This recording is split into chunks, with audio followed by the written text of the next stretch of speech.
Malko prema meni. Ja može noga. Bravo. Još ćemo jednom da ustanemo pa da... Dobro, dobro. I namestit ćemo. Hoćemo još jednom da se namestimo. Skoknula sam.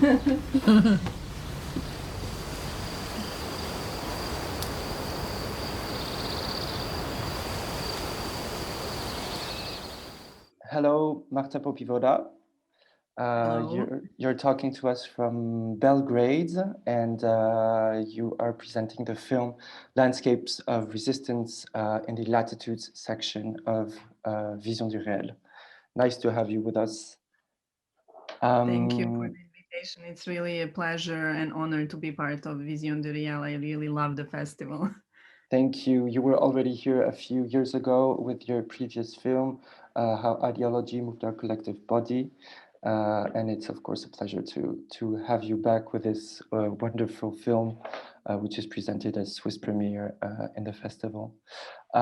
Maybe a few questions for the audience to extend their viewing of the film. The first one I would like to ask you is, beyond the fact that Sonia's words are beyond powerful, her story as well, the film is of course intertwined with your own personal story through the excerpts of Anna's diary. And I would like to know how this intertwining appeared in the process of making the film. Yes, there is this layer of in the film. I mean, of the Anna's diary, working diary, and reflections about the process and also like political aspects of this kind of filmmaking. Anna is my partner and also co-writer of the film, Anna Vujanovic, and dramaturg of the film. And actually this layer came in quite late in the process. At first, maybe I thought like, okay, Sonia's story is very powerful. It's very important for the contemporary situation and moment.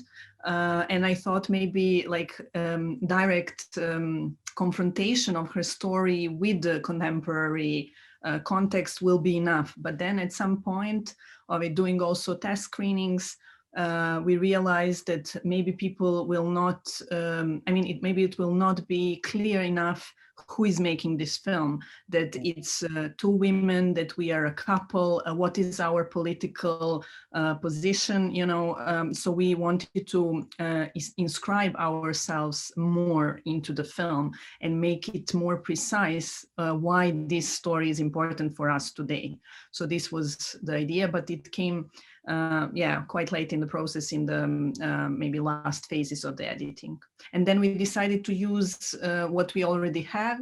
And these are some reflections and thoughts from Anna's working diary, and also maybe write some things, writes a bit more and make it more articulated, position that from which we are speaking from. Okay.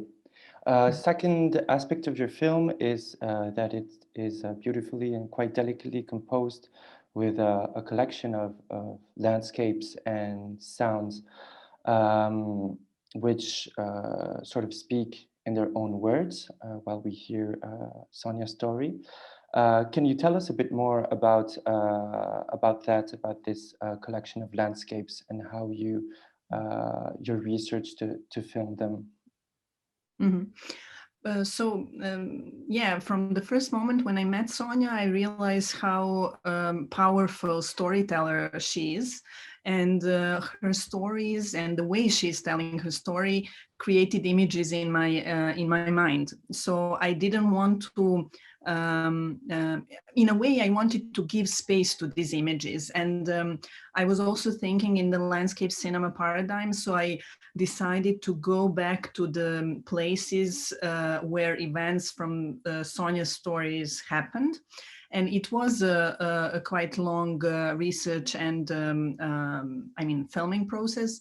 Ivan Markovic, who is a director of photography, a really very important collaborator and close friend of mine, we spent at least 2-3 years going back to these places, and we decided to film, I mean, also during the research phase, and also to go back to the same landscapes. And maybe in some moments, I don't know if you noticed it, but in some moments you see the different layers of time. So you see same spaces filmed in a slightly different times. And yeah, it was very important for us, this interaction with the landscape, and how we can also have this shared gaze towards the landscape, which bear witness to these stories. Landscapes, in a way, they change less than us, or less fast than us, so they live longer than us. Yeah, it was quite important for us to really spend time there, and really find interesting parts of the landscapes where these stories happen. But this was the main methodology, basically, to really go back to the places which Sonia mentions in her stories, to try to find them at first, and then to go back there a few times and film them in different years, approximately in the same seasons. So yeah, it was quite intense relationship with the landscapes themselves. I can imagine.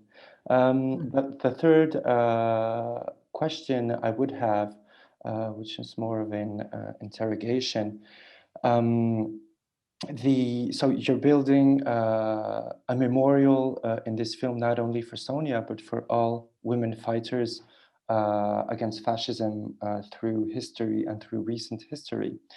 And what is very interesting is the last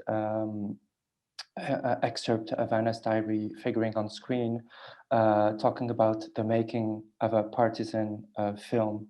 How do you relate to that in making a story, in building a story from the past in the present, but mostly for the future times to come? Yes, definitely something which is very present in my work and Anna's and my collaboration, and how we deal with this tension of history and memory is maybe this Benjaminian approach, where we work with the history that we want to invest in our future. You know, this is also something very important for the previous film as well. Here, I would say definitely that we were interested in showing a womanly side of the war through Sonia's story, but not just about Sonia. It's not, as you said, it's not a memorial just for Sonia and her story. I think the way she's telling her story is very precious also, because she always mentions many people, like comrades, friends, that she met on her journey, and who were very important for her struggle and for her, let's say, survival, and for her resistance. And I think that this indicates that it's not just about her, and that we don't consider her as one and only true hero. We actually think that we need a lot of, small heroes just like us here, that in order for anti-fascist resistance to happen. And this is also what we need today. For me, Sonia's story was very inspirational to activate me politically as well. To understand that you always have a choice. You know, if she could, with her comrades, if she could resist even in Auschwitz, which we really see mostly as a very totalitarian space where nothing was possible, then definitely we can do something about our contemporary fascisms today. We can at least try and understand that we are part of the collective body that can resist and that needs to self-organize in order to resist. And then, of course, your question about the partisan film is very important, because for us, it's maybe making a partisan film means making a political film. And what this means is actually trying to break or intervene into the dominant paradigm, like in terms of what is the dominant ideology today in our context, but also wider. We have a really like a rise of right-wing politics throughout Europe and much wider, I would say. So making a partisan film is also trying to remind us that we need to be political also in our everyday life, that we need to self-organize and that we need to think about solidarity with other marginalized and other people in general, because we are quite endangered. So yeah, there is a genre of partisan film in Yugoslav cinema, but this is not it, because this was a genre, and this was definitely something which was made as a part of the back then dominant ideology. So our reference, when we say we are making a partisan film, it means we are trying to intervene into the dominant discourses and right-wing populism. Maybe, I mean, what I would say for the end is that also I don't think films and art in general can be directly interventive into the public sphere. But I think with films, we can produce and we can propose other possible worlds, hopefully, I mean, better worlds. So that's why, for me, filmmaking is very important, and that's why I'm doing it in a way. Thank you very much, Marta. This is very important, and I guess it's well transmitted through your film, and we hope that it will be, and I'm sure it will be, in your future works. Thank you so much, Marta, for this film and for what it has to say and what it has to maybe propose to the people who are watching it and for their future.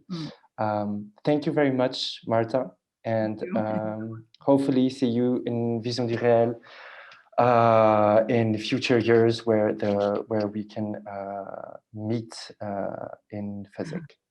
Yeah, thank you so much for the invitation, and yeah, enjoy the online edition. Yes, thank you, Marta, and have a very good day. Bye-bye. Bye-bye.